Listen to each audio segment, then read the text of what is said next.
In this video, you will hear the story of Kennedy, a young legal graduate who rose from nowhere to prominence while securing a seat at the table of financial greatness.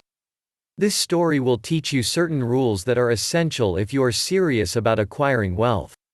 So, ensure you watch this video through to the end. Don't forget to subscribe, comment, like and share.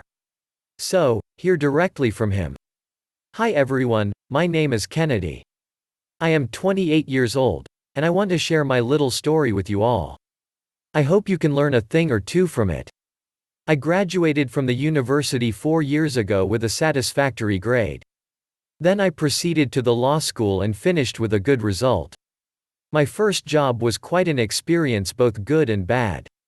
I left the firm not quite long out of frustration due to the poor leadership and mismanagement of funds by the head of the department, although he has been relieved of his duty.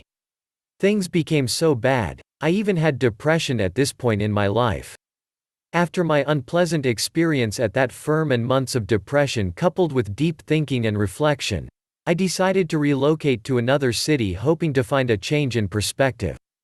Mind you, I'm not from a poor background. My parents are both highly educated and middle-class workers. Part of my resolve in relocating to the new city was that I wouldn't want to practice law again. I'll probably go into technology, banking, or corporate communications because I really can speak eloquently. After my relocation, I partnered with friends to work at a technology startup in the new city, but this newfound path didn't go as planned and I was back to doing nothing. I later did a few speaking jobs and some petty legal jobs for my friends and family to get by. At this same time, I was aggressively applying for both legal and non-legal jobs. This decision came on the background of my father's advice that I should dust my resume, certificates and start searching for a job to revive my already dwindling legal career. My father's attempt to connect me to a senior partner at a very big law firm in the city failed and I basically had to do it my way. Fast forward to last year. I had 3 interviews in 3 law firms within a space of 2 weeks. These firms ranged from mid-sized to small-sized. I attended all the interviews. The first interview was in a small law firm. The director immediately liked my personality and offered to instantly hire me on a monthly pay of $1,000, below industry standard. The other 2 law firms had slightly better remuneration, great structure and were bigger in size and outlook, but their recruitment process was lengthy and rigorous for my liking, so I had to start immediately with the small firm on my father's advice. I grudgingly stayed with the small firm hoping that I will get an offer from either of the 2 mid-sized firms and then leave. Unfortunately, COVID-19 situation happened and one of the firms discontinued my recruitment process, while the other firm outrightly rejected me.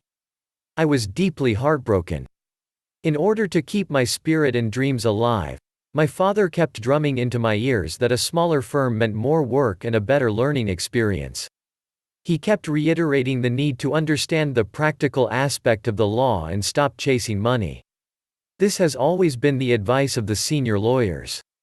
So, I was basically stuck with this $1,000 job. At first, the environment was deadening and monotonous. Reading law reports and writing legal opinions every day. This isn't fun as it made me cry. I felt like going against my father's advice and resigning during this period. But due to COVID-19 situation, I had to advise myself and stayed back. Little did I know that staying back was the best decision I would ever make to date, all thanks to God, my dad and COVID-19 situation. While $1,000 may sound fair to most people, kindly note that some of my colleagues, with the same academic grades as mine are in top firms with a monthly salary more than double of mine. This awareness made me very discontent and unhappy, but I still hung on to my job. As they say, a bird in hand is worth more than many in the bush. Besides, who quits his or her job in the midst of a COVID-19 pandemic and looming economic crises? 10 months later everything changed. My boss got this very big personal legal project. It was really big and my boss asked me to come on board with the project team. I was then paid the sum of $10,000 for my participation and input in the project. Later on, another personal project came through, although little. I did not even do much this time and my boss gave me $5,000 from the project. All of this financial largesse are outside my boss's magnanimity in other areas like superb mentoring, paying for my professional certifications, and giving me advice, etc. Mind you, no matter how much I'm gifted or paid from the personal projects handled by my boss, my salary is still fully paid and as at when due. All these legal projects are reflected in my resume and have greatly boosted my career prospect. These projects have also helped me to build an impressive LinkedIn profile and I'm currently very active in that space. Recently, I got involved in another personal legal project with my boss and was paid $12,000 from the project fees and my monthly salary has been increased above the industry standard. Sometimes, I look back at the events of my life and ask myself how I got to this pivotal point. If I hadn't listened to my dad's advice and sought God's face, I don't think I would enjoy this type of privilege. I remember asking God for a multinational job, but here I was, stuck with a $1,000 job, completely unaware that God put a multinational remuneration in a small firm with less than 10 employees. I have only worked for a year and 6 months, but I have achieved what some people haven't achieved in 3 to 5 years, both financially and career-wise. Please don't reject certain little offers that come your way. Pray to God and seek advice where possible.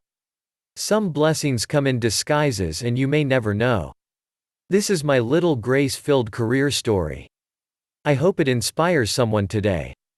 I want to thank God Almighty for His grace in my career and my lovely parents for their advice and tremendous support. Please note, I have abridged my story to hide certain facts and information for my personal safety and that of my firm and director. There are so many lessons to learn from this story. Be patient, at the early stage of your career, go for experience and not after money and develop your skills as they will pay you for life. Let me know on the comment section what you learned from this story. Remember to subscribe so as not to miss out on my next video as it promises to be inspiring. Thank you for watching. See you on my next video. Have a great day.